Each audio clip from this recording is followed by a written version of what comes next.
সমবেত সহকর্মীবৃন্দ, আমি মন্ত্রমুগ্ধের মতো বসে শুনছিলাম আজকের প্রধান অতিথির ভাষণ।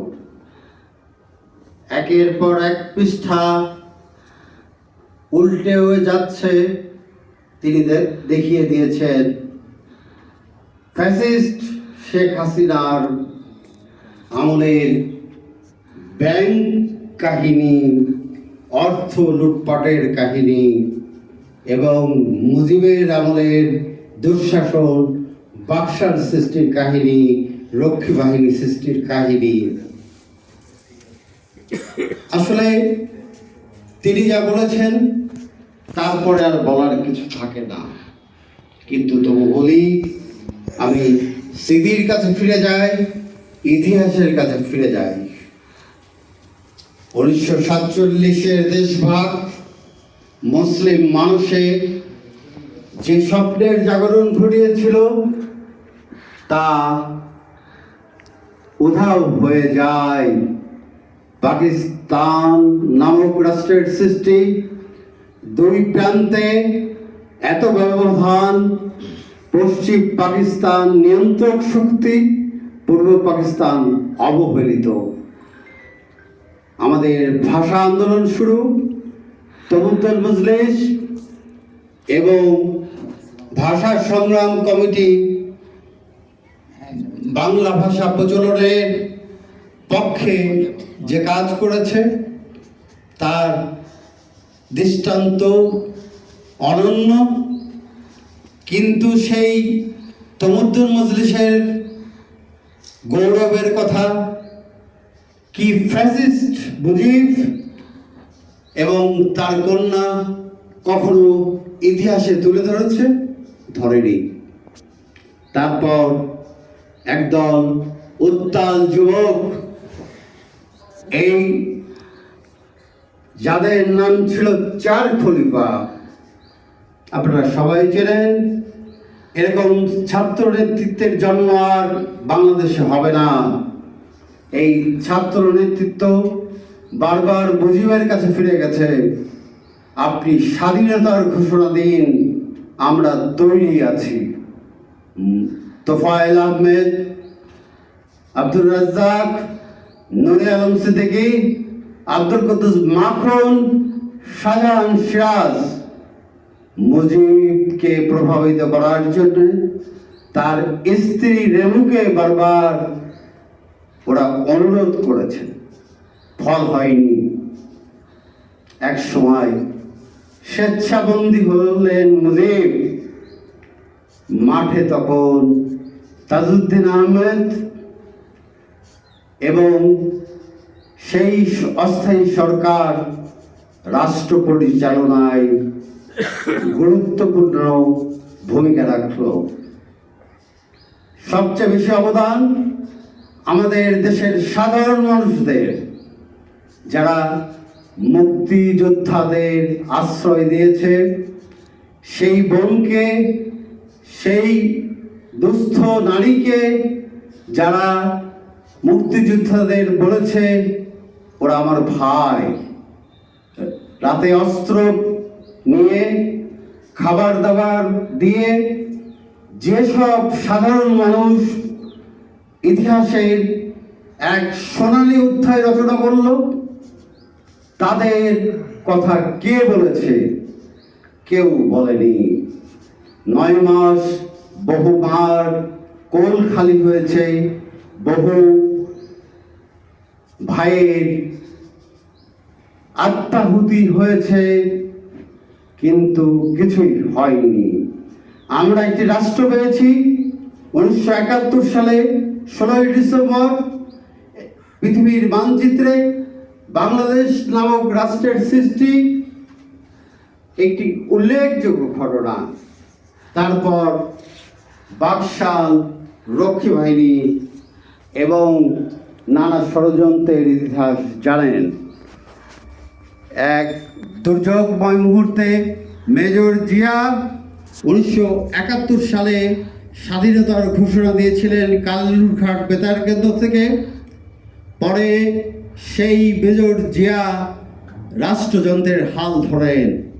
কৃষি বিপ্লব শুরু হয়, খাল কাটা বিপ্লব শুরু হয়, সার্কের প্রতিষ্ঠা হয়। আততায়ীর গুলিতে 1921 সালে তিনি নিহত হন। ইতিহাসের উল্টো যাত্রা শুরু।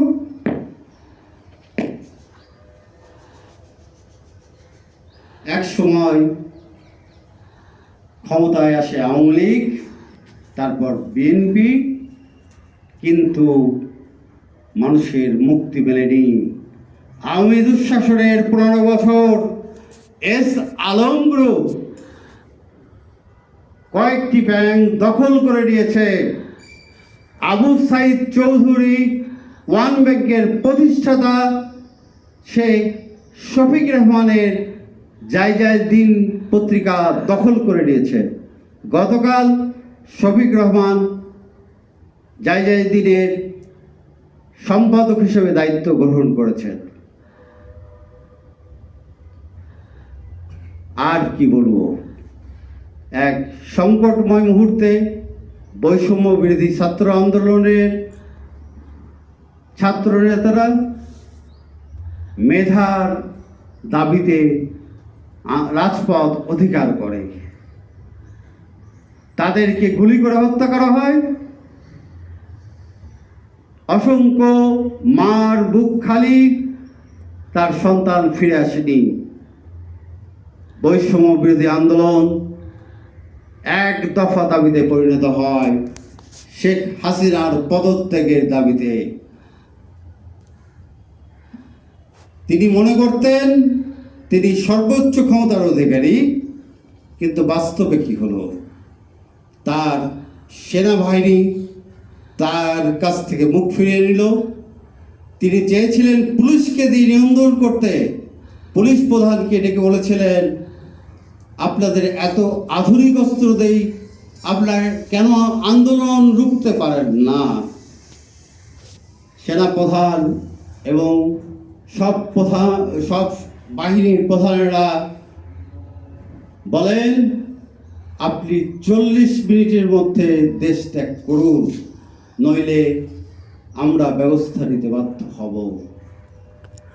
তিনি মোটেই দেশ ত্যাগে পদত্যাগে আগ্রহী নন, কারণ তিনি একটি মিথ্যে জগতে বাস করতেছিলেন।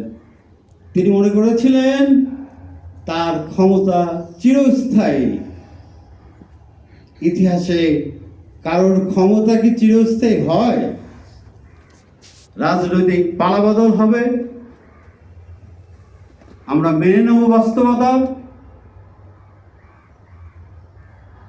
জুলাই আগস্ট বিপ্লব এক নতুন স্বপ্নযাত্রার সূচনা করেছে।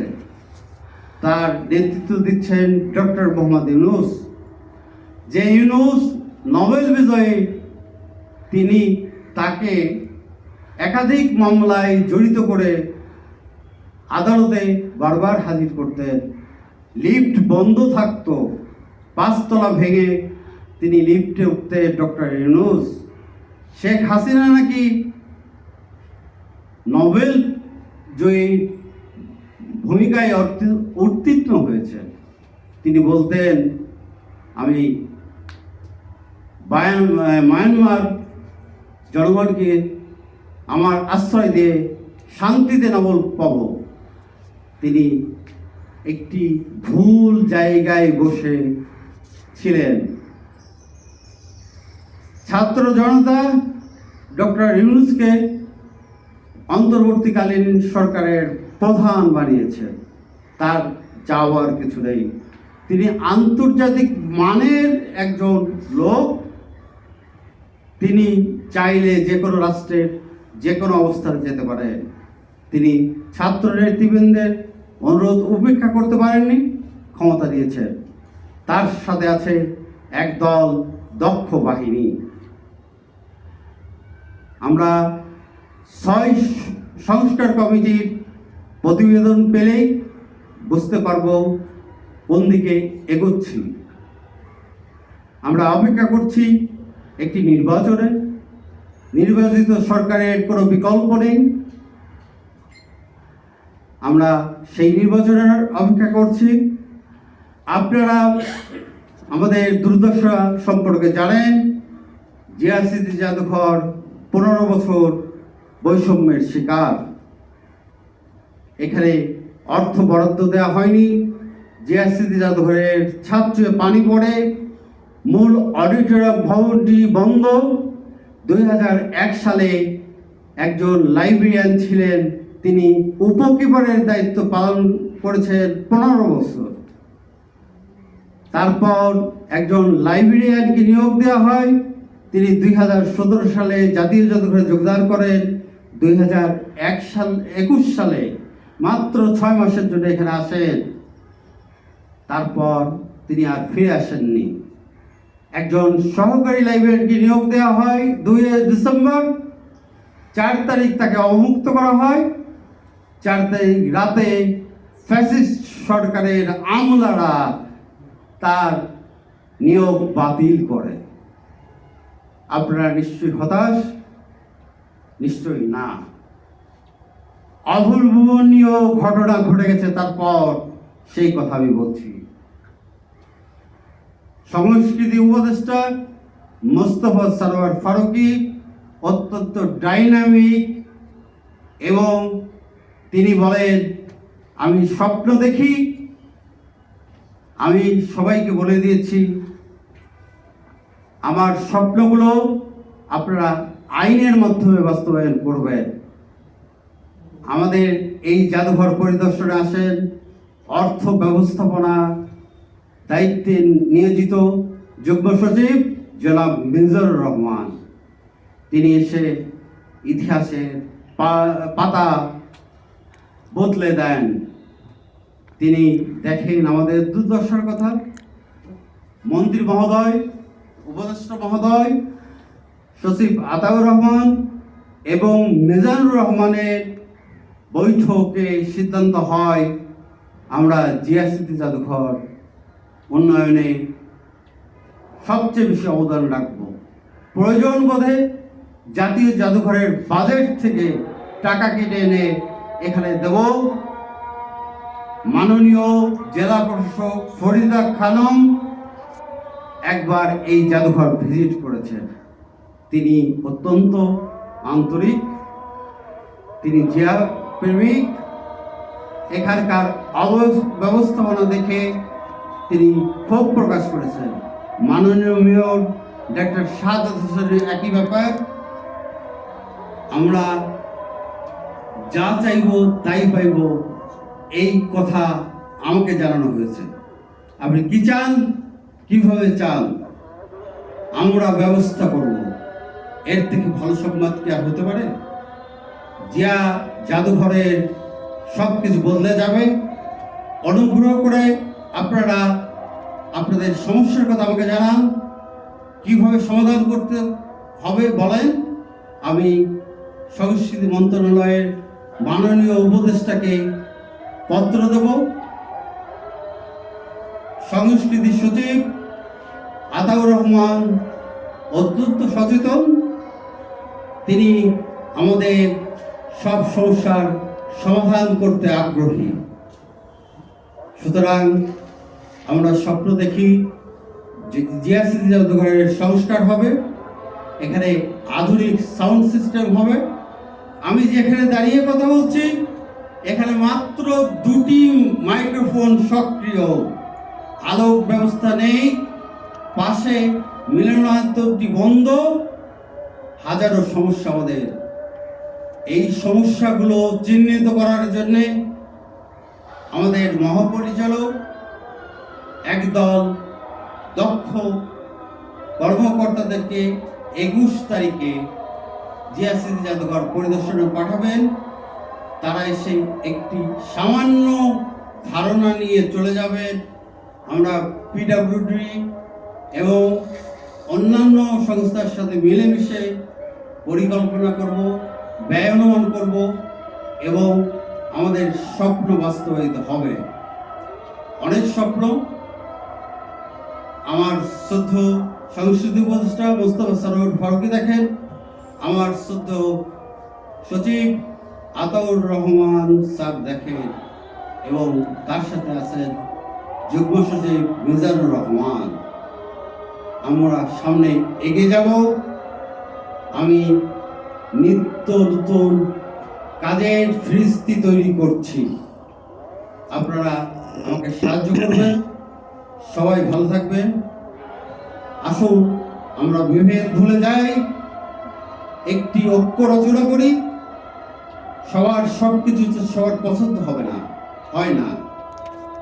এক মায়ের সন্তানের হয় অনেক রকম, কেউ হয় চৌকস, কেউ হয় মেধাবী, কেউ হয় বোবা, কিন্তু মা তো সবাইকে ফেলে দিতে পারে না।